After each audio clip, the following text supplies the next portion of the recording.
security and privacy.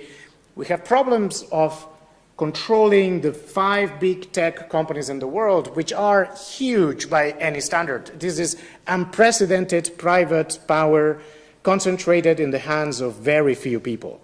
And countries or states alone, separately, they cannot deal effectively with them. Even United States, the most powerful state in the world, is not proving able to deal effectively with them. We have, concerns about potential dangers of artificial intelligence or many other situations.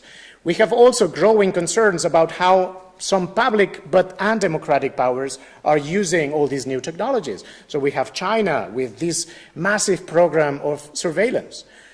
The old mindset coming from the Westphalian world and from traditional constitutionalism would tell us, when we learn about this case in China of massive surveillance and massive domination by the state, would tell us something like poor Chinese people. Right? They are being more and more under the control of their government. And there will be less room for privacy and some individual freedom. So that's the immediate thought that came out in the old frame, poor Chinese people. But that's not anymore the right frame. China's power is a global power. Their power of surveillance is not only affecting the Chinese citizens, it potentially affects all of us. And we don't have any means of control over these governments. Not to tell, of course, what some people claim that has been the interference by Russia, and concretely by Putin, in some elections. And again, we are now facing new elections in this year, in fall in the United States, next year in Barcelona, in Spain, and more people are suspicious about how fair, how integral these elections can be. I come from Spain. Last week we had a scandal when we learned that one political party approached Cambridge Analytica to get information and potentially manipulate the people through social media to try to, gain a few more votes in one direction or another. So this is a common concern that we all have. So in the end, we face new global challenges, many of which involve unprecedented forms of huge concentration of power, both private and public. And state sovereignty is no longer able to deal effectively with those challenges and keep such forms of power under control. What I propose, sorry again, I'm missing a few slides. What I propose is to draw 3 conclusions, and I will end this third part with them. So the first one is the obsolescence of the Westphalian model, grounded on the principle of state sovereignty, that should push us to look at different kinds of ideas. Fortunately, there are many ideas out there. So there's people working on the so-called global constitutionalism. With some people like Habermas or Matthias Kuhn or Anne Peters, what they claim is that we are already going on through a process of constitutionalization of the international order. They see some elements of that. So it's not only a desideratum, but it's actually something that is starting to go on. We have the rise of global networks and new global actors. Many people now are keen on the rising power of global cities as a new global actor. Maybe we can rely on them to try to, get newer alliances and new possibilities of cooperation.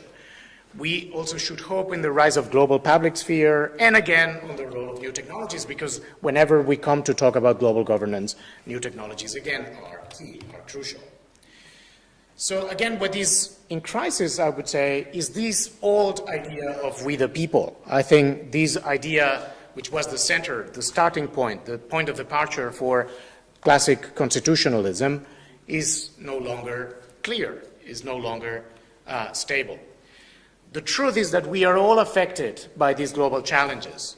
And according to the democratic principle that I previously mentioned before, we should all have an equal say in the process of public decision-making about what to do regarding such challenges. So this arises the following question: who is now the people when we go through a process of constitution-making? Who is the people who should make decisions in the case, for instance, of the Icelandic constitution-making process of review. I think there's still a sense in which we can talk about the people, basically meaning the Icelanders. But what is crucially important is that we should understand that these people is not an absolute sovereign anymore. Whatever decisions you come to make here through the process of constitution making, those decisions are not the ultimate layer of authority over the situation of the political world of Iceland. Actually, what I would say is that there is no final authority. One of the things we should learn about all these changes in the world is that there is no final authority in our states anymore. If there's any final authority, all the humankind is the final authority. But of course, we are still it's a too early moment. We are too far from a situation in which we can emerge as a global demos or as a global people. So far, I think all what we can do is actually go through our processes of constitution making, and Icelanders should make, of course, the decisions that are relevant for these processes of constitution making. I think there's a reason to do that based on some kind of division of labor argument. But, and again, I'm missing some slides. I'm sorry. I'm coming to an end now, but I'm missing the crucial slides, of course. So what I wanted to say is that I think that there's room still to say that the decisions, that people who need to vote in a process of constitution making in Iceland is basically the Icelanders, the Iceland citizens. But that is compatible with looking at the whole process, again, as an open-up process to the collaboration and participation of citizens, and in this case, not only of citizens of Iceland, but of citizens of other countries as well. We should more and more approach our processes of constitution making as interconnected, interdependent processes in which we can learn from each other and we can get a lot of benefit from hear what others have to say. That's my proposal to the new process of constitutional revision that you want to have in the near future. I think that's my amendment to the fantastic process of constitution making that you went through in the preceding years. I think that you should be much more open to the participation and opinion of people abroad and people coming from different countries. Let me just finish with summarizing the 6 conclusions that I wanted to make in this talk, and I will close here. So the first conclusion is that constitution making should not be top-down anymore. Constitutionalism, therefore, needs to be reconceptualized. I think we will probably agree on that. The second conclusion is that we need to experiment and explore new forms of citizen engagement at all levels of lawmaking and public decision making, but including, crucially, constitution making. And tech, the new technologies, must have a central role in such experimentation. We should not be shy. We should be actually, audacious and brave here. The third conclusion is that there are no final authorities, no absolute sovereigns anymore in today's world politics. Everything is interconnected. And we must rely much more and more in global overlapping networks, right? It's our common business. When you Icelanders go through a process of constitution making, it's not only your business, it's also my business. Not only because I can learn from you, but also because if you have a better constitution, that is also something that goes in my benefit in the kind of world in which we live today. So we need to rely more and more on these kind of global networks, and never forget that the highest form of collective intelligence is actually global collective intelligence. The fourth conclusion is that a state constitution today is only the highest rule of a subunit of the global order. Pretty much like a constitution of a city, right, regarding the legal order of the state. That doesn't mean, of course, as it happens in the city, that doesn't mean that all human beings should vote in a constitution for Iceland. I didn't say so. And I think it doesn't follow, right, from what I said. What this means is that when the citizens of a city are making decisions for the constitution of their city, they need to assume, they need to have in mind that they are not isolated, not autonomous from the other cities, and that the decisions they make, of course, have large impact on what others make and do. The fifth conclusion is that it makes sense that only citizens of each state vote, as I said, and decide about their respective constitution. But again, we should be much more open to the participation and input of other interested people.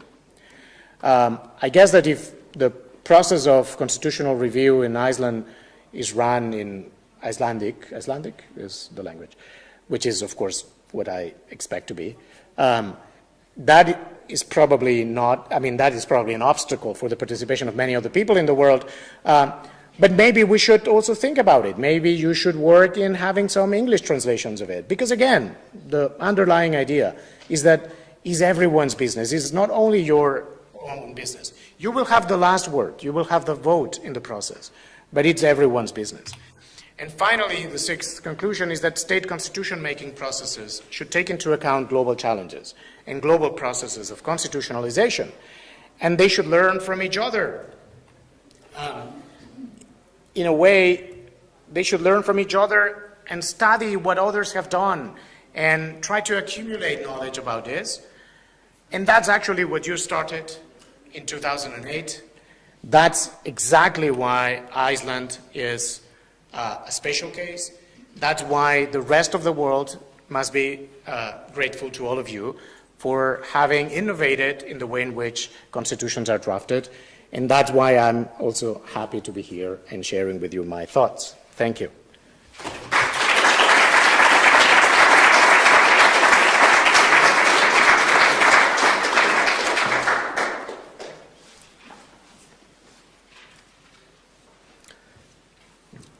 Thank you, Co-Chair, and of course we will now conduct a formal investigation into who made your crucial slides disappear. But we have some time for questions. Since we are streaming this, it's very important that you speak into the microphone, so I'll just run with it as up to you. And please say your name as well. Thank you very much for your presentation. My name is Josh Gellers. I'm from the University of North Florida in the United States. I'd like to ask, maybe push back a little bit on the aspect of quality control, in particular, not the cognitive power of communities, but the cognitive power of individuals. We have recently witnessed the election of a reality television star in the United States and the Brexit vote in the United Kingdom, and those were instances in which the collective wisdom led to results that left many people in those countries and in the world very upset.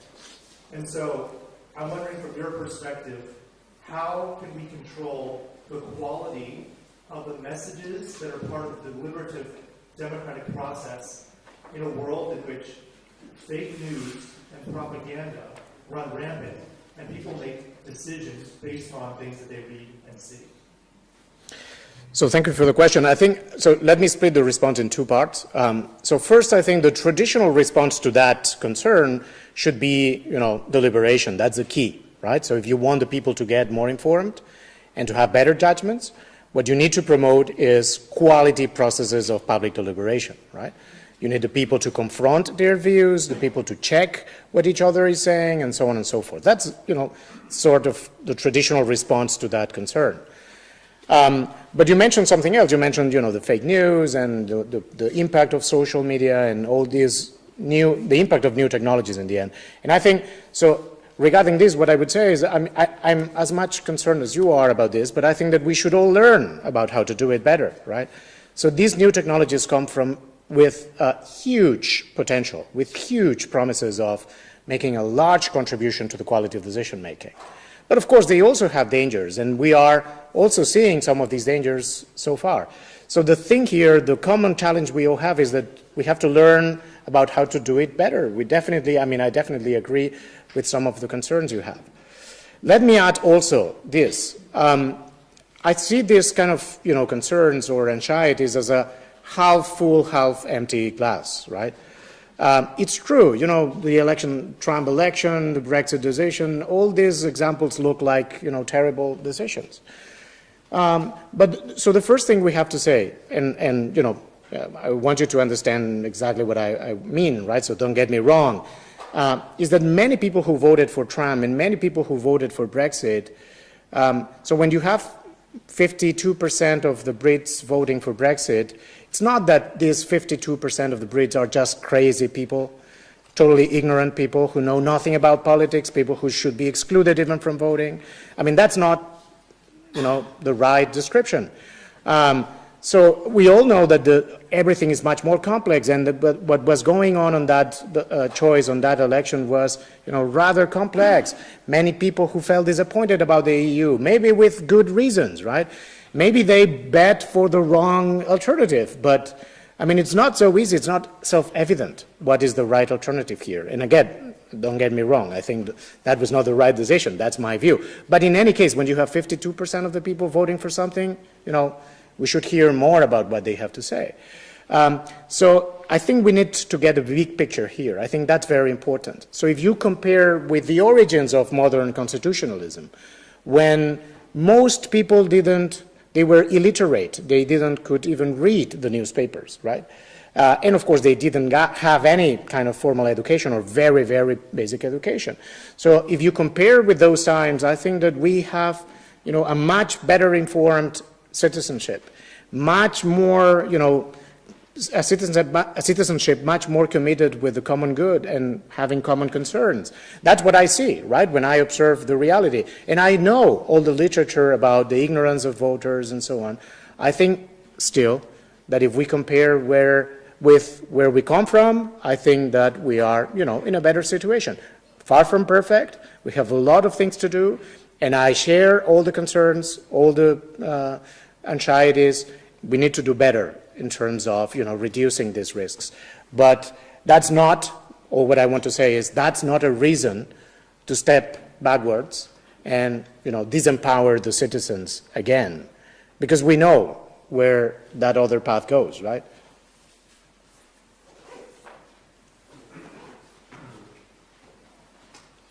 So I think we'll just collect a few questions because time is running short. So you begin.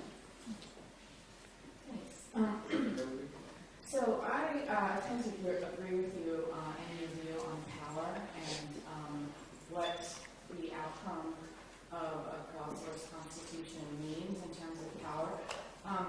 That the people are not sovereign in the same sense. And I think that it is the pressure point between that conception of sovereignty and the global order, both politically and financially, where the most thought needs to be put in. So I was kind of wondering, your thoughts on that, because I think that if you look at the way that the global world order works now, it is a Westphalian system. It is based on a notion of sovereignty. And so what are your thoughts on how to interact, a non-sovereign conception of power in that world? Sure.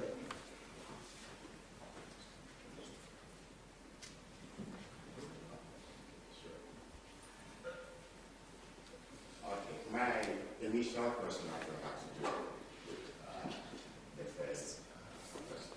My name is Samuel of the Strasbourg University. Now, there is a reason why, we resorted to top-down constitutional method. Bottom-up constitutional making and transitions turn out to chaos, especially in a world where we have manipulated public, uninformed public, and misinformed public. How do we sort this out, the chaos that usually comes from bottom-up constitutional making? Thanks.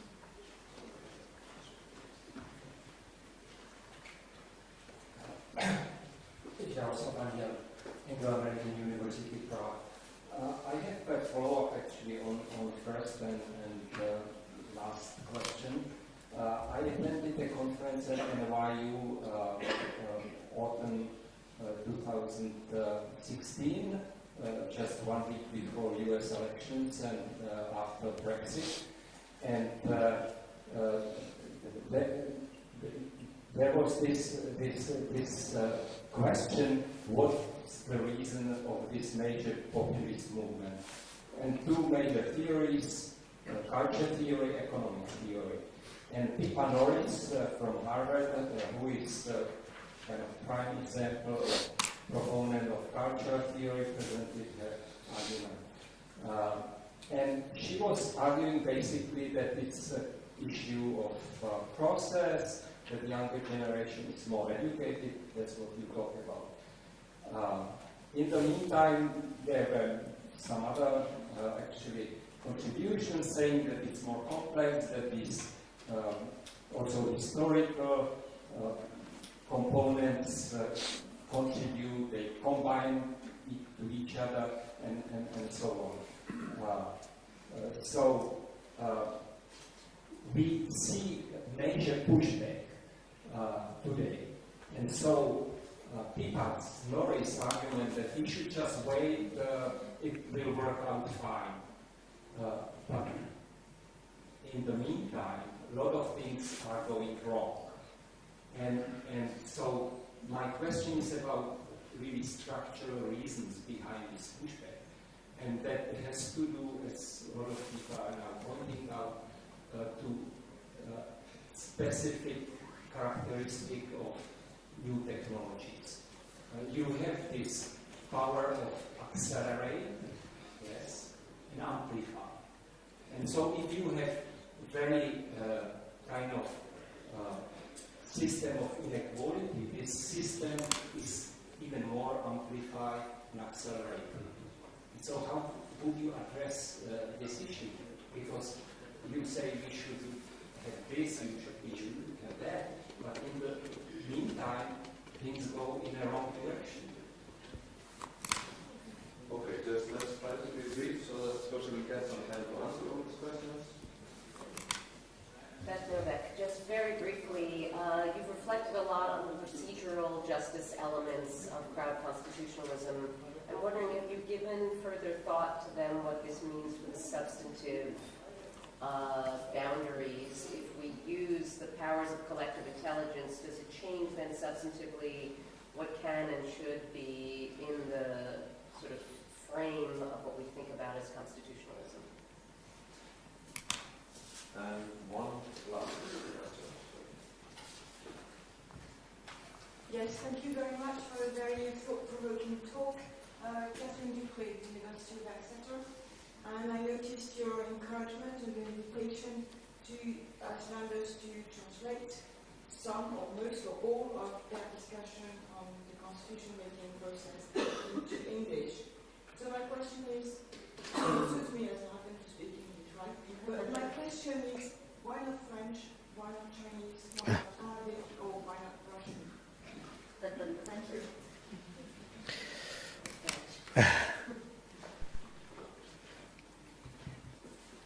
Okay, so thank you all very much for these fantastic, terrific questions.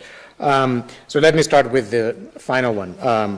So hopefully technologies will provide us a means to translate decently what we say rather automatically in just a short period of time, right? So this will not be an issue anymore. That's my hope. Because I think, I prefer to live in a world in which we have, thousands of languages as we have today. So I wouldn't like, to see continuing pressures over all human beings in the world to move to English to be able to have a global communication, right? So I think that these automatic devices might be the solution at some point. In the meanwhile, I think English is just, as a matter of fact, is the language that is spoken by most people in the world, right?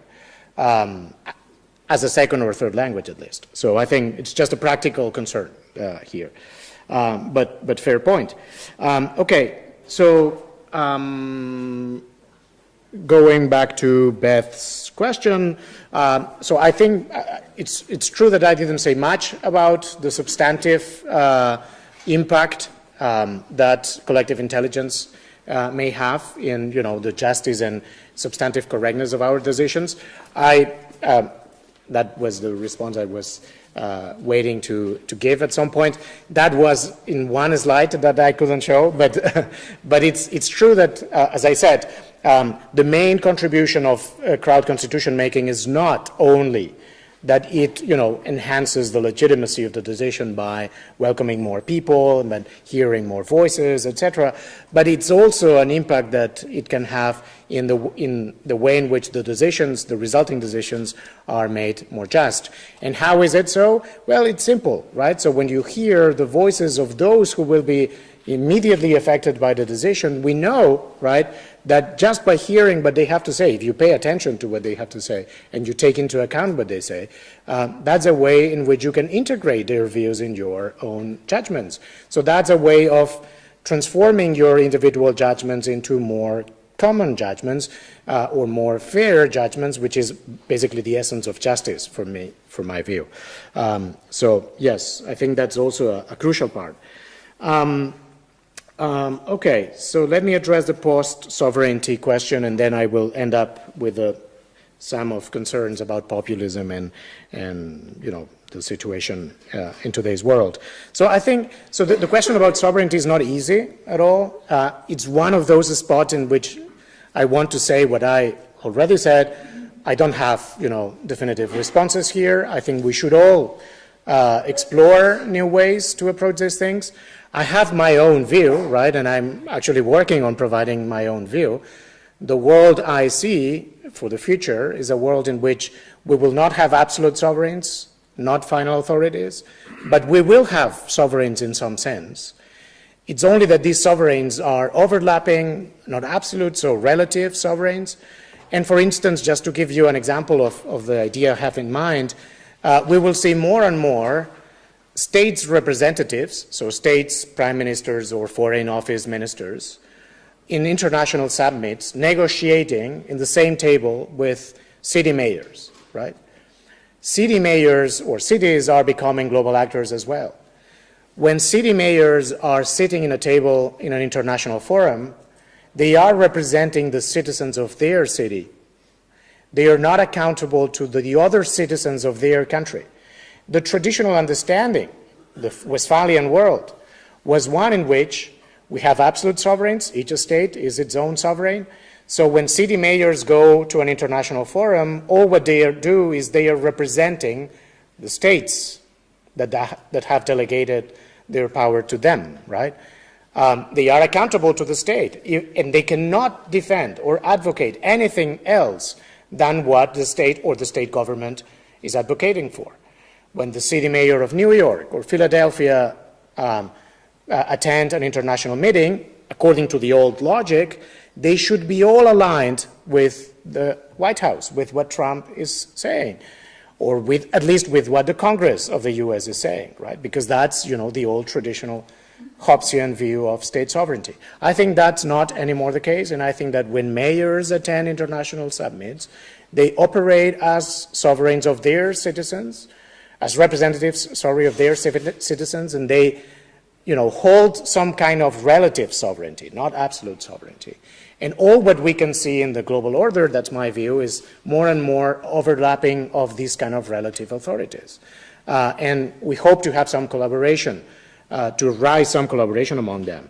But again, I'm not claiming that this is the only response or the true response or, what we have to do, my only firm conviction here is that we need to explore and experiment. Because basically we are in need of a new thing, right? So we should resist the temptation of just extending the old recipes and the old concepts now to a higher level. I think that will not work. And finally, addressing all these questions about populism and chaos in bottom-up constitutional making and so on. Of course, I will not defend chaos, and I think that's it's something we should all try to resist.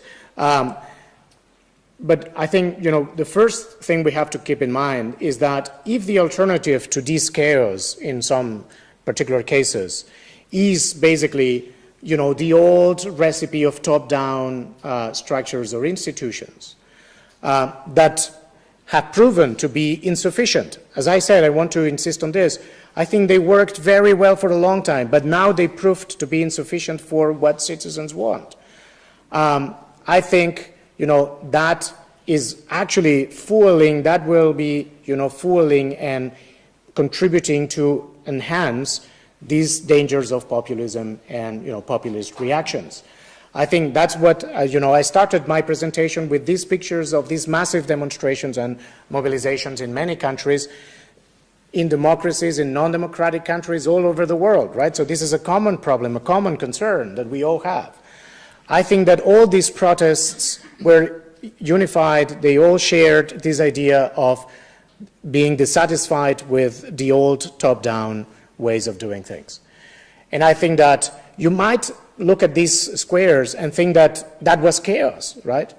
I think it was not, and I think it was, as I said, I think the Icelandic case was very, very special in showing us that from that outrage and from those protests, you can actually try to provide something very decent, more than decent, quite good, very good, right? So if I look at the Constitution, at the draft of the Constitution provided by the Constitutional Council here in Iceland, I don't see any difference in quality or in justice or in correctness with any other draft provided by any top-down system. So I think these should show us that there's a way to do it. Again, all what I can say is we should all experiment, and maybe the recipes that work in some place do not necessarily work in other places. I totally agree with that. We need to pay attention to the specific circumstances of every place. But that should be made compatible with the idea that we should all experiment and learn from each other. Because in the end, and that's the main message, we are all in the same boat, right? So it's our common business what is going on here. So finally, regarding this, whether populism is a structural or not, or it's just a cultural thing, I don't, have a clear, a definitive response here. I tend to sympathize with Pippa Norris and Ron Inglehart's approach here. But in any case, so you said, okay, they are optimistic in the long run, but what we do in the meanwhile, they can get many, wrong decisions, and we are facing terrible, consequences or impact of those decisions. And I agree, but the thing, again, I think we have to keep in mind the big picture, right? That's why I wanted to make reference to 1787 and 1789. So I'm not saying we are in a rosy moment in the world. So we all see many sources of concern. But I think in the big picture and in the long run, I think we should keep to be optimistic. That doesn't mean that we should do nothing regarding those populist movement, right? So these, we should actually fight very hard to them, because populism is actually the opposite or the enemy of participatory democracy. We should never conflate that. So I think that many advocates of the old-styled, old-fashioned representative democracy, they want to convince us that populism and participatory democracy are both the same thing. And they are not. They are actually the opposite thing. And that's why it's very important to put all the emphasis in the quality of the process, the quality of the deliberation, the quality of the information that we share with others, and so on and so forth. I'm repeating myself. I'm not, again providing, definite solutions, but I did my best, in any case, to try to push in this direction of reconceptualizing constitution making in the 21st century. Thank you.